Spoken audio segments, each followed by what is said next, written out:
जय माता दी, जय मां कामाख्या।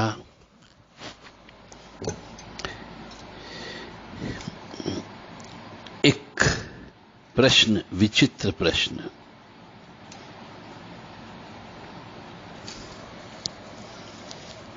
एक लड़की जिसको बचपन से पिता ने त्याग दिया,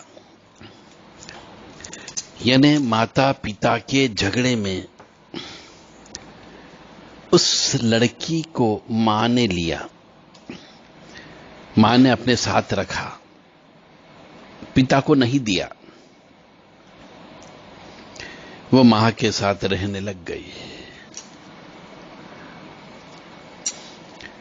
मां ने अपनी जिंदगी जैसे तैसे आगे बढ़ाई, लड़की को पढ़ाया लिखाया, बड़ा किया। परंतु अब 20 साल के बाद जब उस लड़की को पता लगता है कि उसकी माता और पिता दोनों के बीच में झगड़ा हुआ, दोनों अलग अलग रहने लग गए। अब पिता के यहां पर किसी व्यक्ति की मृत्यु होने पर क्या उस लड़की को सूतक के नियम का पालन करना चाहिए, जिस बाप ने उस लड़की को पैदा किया परंतु पाला पोसा किसी और व्यक्ति ने? यह बड़ा विचित्र प्रश्न हमारे सामने आया है। अब शास्त्र की क्या कहता है, अब वहां पर चलते हैं। तो शास्त्र यह कहता है कि जब तक कोई लड़की, चाहे वह अपने पिता से अलग हो जाए, चाहे उसको अपनी मां पालती हो या किसी बालिका गृह में वो पलती हो, चाहे वो मामा नाना के यहां पलती हो, तो भी उस लड़की का गोत्र तो वही होगा जो पिता का गोत्र था। अब पिता के यहां पर किसी सदस्य की मृत्यु होने पर उस लड़की को भी सूतक पातक के नियमों का पालन करना होगा, क्योंकि लड़की का गोत्र चेंज नहीं हुआ, सिर्फ रहने के लिए दूसरों के पास आई है। अब वो लड़की पूजा पाठ में भी है। जब लड़की पूजा पाठ में होती है तो उसे अब ये सूतक पातक के नियमों का पालन नहीं करना है, क्योंकि उसका कहना है कि जब मेरे पिता ने मुझे पाला नहीं, मेरे पिता ने मुझे पढ़ाया लिखाया नहीं, मेरे पिता ने मुझे बड़ा नहीं किया, मेरे पिता ने मेरे पालन पोषण के लिए पैसा नहीं दिया, तो फिर मेरे ऊपर उसके कुल देवी देवता का, उसकी गोत्र का प्रभाव कैसे होगा? उसका प्रश्न करना भी लाजमी था। परंतु ये तो हम भौतिकवादी चीज को देख रहे हैं, प्रत्यक्ष देख रहे हैं कि ठीक है, माता ने पाला है, पिता ने नहीं पाला, पिता ने पैसा नहीं दिया, पिता ने दूसरी शादी कर ली।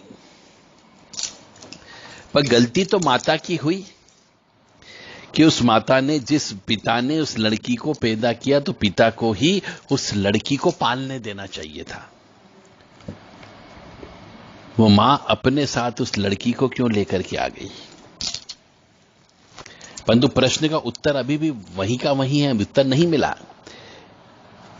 कि यदि लड़की के अपने पिता के गोत्र में किसी की मृत्यु हो जाती है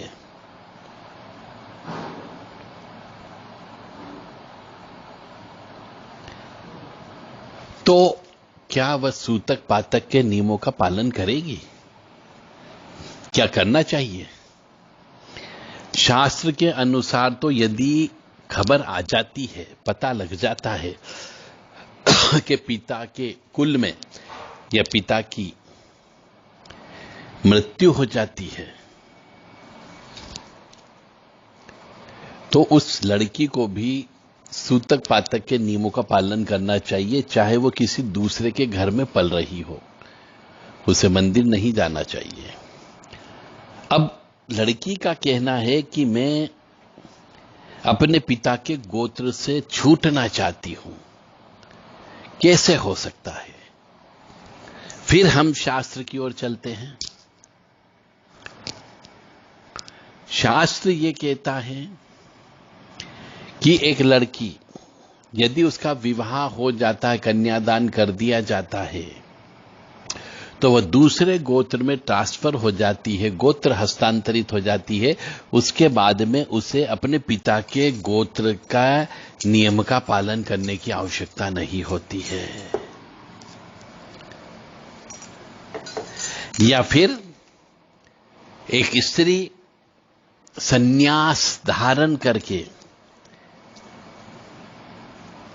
सन्यासी बन जाती हो, घर परिवार को त्याग देती हो, ईश्वर में लीन रहने के लिए मंदिरों में रहने लग जाती हो, तो उस अवस्था में भी उस स्त्री के ऊपर, उस लड़की के ऊपर अपने पिता का गोत्र का नियम कानून लागू नहीं होगा। अब चूंकि लड़की जवान है, 20-22 साल की लड़की है, न तो उसका विवाह हुआ है और न ही उसने संन्यास धारण किया है, तो दोनों ही परिस्थिति में उसको अपने पिता के गोत्र के नियमों का पालन करना होगा। जय माता दी, जय मां कामाख्या।